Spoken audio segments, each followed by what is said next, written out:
Hi everyone.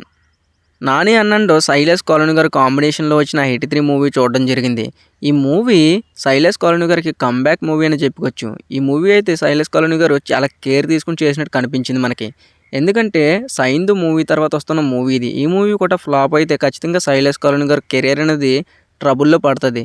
ఆ తర్వాత అవకాశాలనేది మెల్లమెల్లగా తగ్గిపోతుంటాయి. అందుకనే ఏమో శైలేష్ కాలోని గారు ఈ మూవీకి చాలా కేర్ తీసుకుండి కొత్తగా అయితే సినిమాని తీశాడు.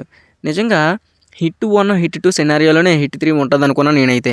కానీ ఆ రెండిట్లకి మించి అయితే మనోడు స్క్రిప్ట్ రాసుకున్నాడు. చాలా తీశాడు. ఫస్ట్ హాఫ్ అయితే నాకు కొత్తగా అనిపించింది. అక్కడక్కడ స్లో ఉన్నప్పటికీ చాలా అంటే చాలా అనిపించింది. హీరో అండ్ హీరోయిన్ మధ్యన కెమిస్ట్రీ సీన్స్ కూడా చాలా బాగున్నాయి. అలాగే కొన్ని డైలాగ్స్ అయితే సినిమా థియేటర్‌లో అరిపిస్తాయి.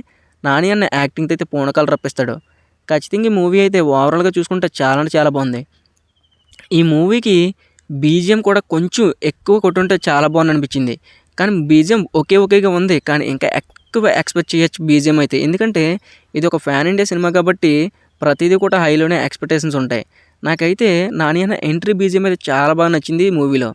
అలాగే మూవీలో చూసుకున్నట్టయితే 'నాని అన్న' దసరా మూవీ తర్వాత మామూలు యాక్షన్ అయితే చూపించలేదు ఈ సినిమాలో. యాక్షన్ సీన్స్‌లో 'నాని అన్న'ని బాగా చూపించారు కూడా. లాస్ట్ అది సెకండ్ హాఫ్‌లో అయితే ఈ సినిమా వేరే లెవెల్‌లో ఉంటది. నిజంగా 'నాని అన్న' యాక్షన్ సీన్స్‌లో ఇంత బాగా చేయగలడా అనేది నేనైతే ఎక్స్‌పెక్ట్ చేయలేదు. ఎందుకంటే 'నాని అన్న'ని ప్రతి ఒక్కరు ఒక ఫ్యామిలీ హీరోగానే చూస్తారు. కానీ ఈ సినిమాలో చూసుకుంటే దానికి భిన్నంగా ఒక యాక్షన్ హీరోకి ఏమాత్రం తీసిపోకుండా 100కి 100% యాక్షన్ సీన్స్‌కి న్యాయం చేశాడని చెప్పుకోవచ్చు 'నాని'. అలాగే ఈ మూవీని ఫ్యామిలీతో చూడొచ్చా అంటే ఖచ్చితంగా ఇది ఫ్యామిలీతో చూసి మూవీ కాదు. అలాగే ఎక్కువ కామెడీని ఎక్స్‌పెక్ట్ చేయొచ్చు అంటే కామెడీని ఎక్స్‌పెక్ట్ చేసే మూవీ కూడా కాదు. ఓవరాల్‌గా ఈ మూవీ అయితే చాలా రోజులకి ఒక మంచి మూవీ చూసామన్న ఫీల్ అయితే నాకు కలిగింది. ఈ మూవీని లాస్ట్‌న ఒక హింట్ ఇచ్చాడు హిట్ 4కి. ఆ హింట్ కూడా బాగుంది. అలాగే హీరో కూడా ఎవరో కూడా అనేది అనౌన్స్ చేశారు. మీరు ఈ సినిమా చూసిన తర్వాత మీకే అర్థమవుతది. ఎళ్లి చూడండి. కానీ నాకైతే చాలా రోజులు ఒక మంచి సినిమా చూసామన్న గుడ్ ఫీల్ అయితే అనిపించింది ఈ సినిమా చూసిన తర్వాత. ఓవరాల్‌గా ఈ సినిమా అయితే నేను ఇచ్చే రేటింగ్ 5కి 3 ఇస్తాను. మరి మీరెంత రేటింగ్ ఇస్తారనేది కింద కామెంట్ చేయండి. ఈ సినిమా